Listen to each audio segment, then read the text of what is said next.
참사 당시에 이태원 일대 경찰의 마약 단속에 집중하고 있어서 참사를 막지 못했다 이런 지적이 있는데 제가 시켰다 그런 얘기죠?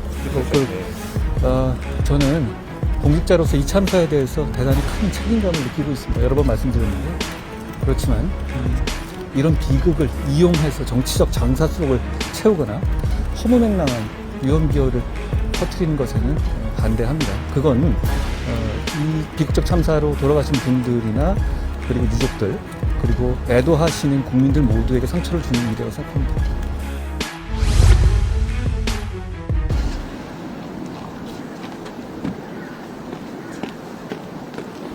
드리고 싶어서요. 지금 경찰의 수사가 미흡하면 이태원 참사 같은 경우 특검이 필요하다는 주장이 있는데 어떻게 보시는지. 현 제도 현실 하에서 가장 효율적이고 투명하게 진실을 규명할 방안을 찾아야 한다고 생각하는데요. 그런 관점에서 말씀드리면 무엇보다도 신속한 수사가 관건인 이런 대형 참사 사건의 수사에서 특별검사가 초동 수사 단계부터 수사하는 것은 진실을 규명하는 데 오히려 장애가 될 수 있다고 생각합니다. 검찰 수사까지 다 마친 이후에 그래도 미진하다면 얼마든지 특검을 해도 좋다고 생각하고 시간이 괜찮으시면 제가 좀 더 네. 배경을 말씀드리면 대형 참사 사건의 수사는 특수성이 있습니다. 그러니까 신속성이 다른 사건들보다 훨씬 더 중요하다는 겁니다. 왜 그러냐면 목격자 진술이 휘발성이 크고요. 그리고 기억이 시간에 따라서 좀 왜곡될 가능성이 있는 데다가 증거가 사라질 우려가 크기 때문이죠. 그런데 특별검사는 잘 아시다시피 개시 시까지 최소 몇 개월이 소요가 됩니다.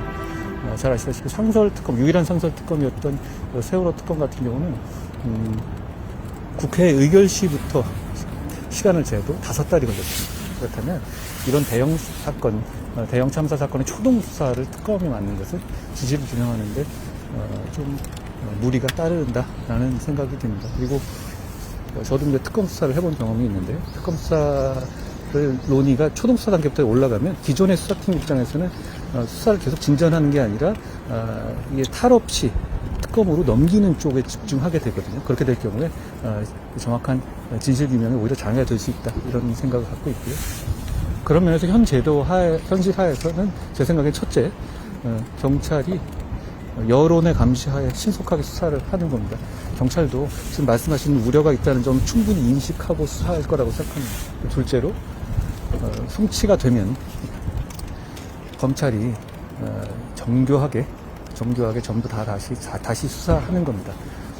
과거하고 달리 저희가 검수완박 시행령 개정으로 그 종전에 있었던 보안 수사를 극도로 보안수사 가능 범위를 축소시켜 놓은 그런 시행령 관련한 부분을 저희가 삭제했거든요. 그러니까 검찰의 면밀한 수사는 가능해졌습니다. 그리고 검찰은 이런 대형 참사 사건의 수사에 있어서 노하우와 수사 경험을 많이 가지고 있습니다. 세월호 등등 해가지고요. 지금의 말씀하시는 특검 논의가 검찰에 대한 불신에서 비롯된 게 아니잖아요. 그러니까 이 국가가 가지고 있는 검찰의 이런 대형 사건에 있어서 수사 능력과 이런 자산을 사정시킬 필요가 없습니다. 여기 동원해서 진실규명에 동원해야 되는데 특검을 지금 도입하되면 이 검찰 수사를 활용할 수 있는 부분이 빠지는 거거든요. 그런 문제가 있고요. 셋째로 거기까지 다 한 이후에 미진하다면 국민들이 보시기에 미진하다면 얼마든지 특검을 하면 된다고 생각합니다. 저는 이게 검찰이 초동 수사를 하지 못하게 된 지금 수사 이 시스템 현실화에서는 가장 효율적으로 진실을 규명할 수 있는 방법이라고 생각합니다. 참사 당시에 이태원 일대 경찰의 마약 단속에 집중하고 있어서 참사를 막지 못했다 이런 지적이 있는데 제가 시켰다 그런 얘기죠? 그렇죠. 네. 저는 공직자로서 이 참사에 대해서 대단히 큰 책임감을 느끼고 있습니다. 여러 번 말씀드렸는데 그렇지만 이런 비극을 이용해서 정치적 장사 속을 채우거나 허무맹랑한 위험비어를 퍼뜨리는 것에는 반대합니다. 그건 이 비극적 참사로 돌아가신 분들이나 그리고 유족들 그리고 애도하시는 국민들 모두에게 상처를 주는 일이라고 생각합니다. 아니면 그러면 아까 질문에 이어서 검수완박법의 개정을 또 주장하는 목소리가 있어가지고요. 참사 부분을 같이 껴야 된다. 이게 어떻게 보시는지. 이렇게만 말씀드리죠. 저는 그 법이 과정과 내용이 잘못된 위헌이라고 판단해서 헌법재판소에 위헌이라는 결정을 구한 상태다. 이런 말씀만 드리겠습니다.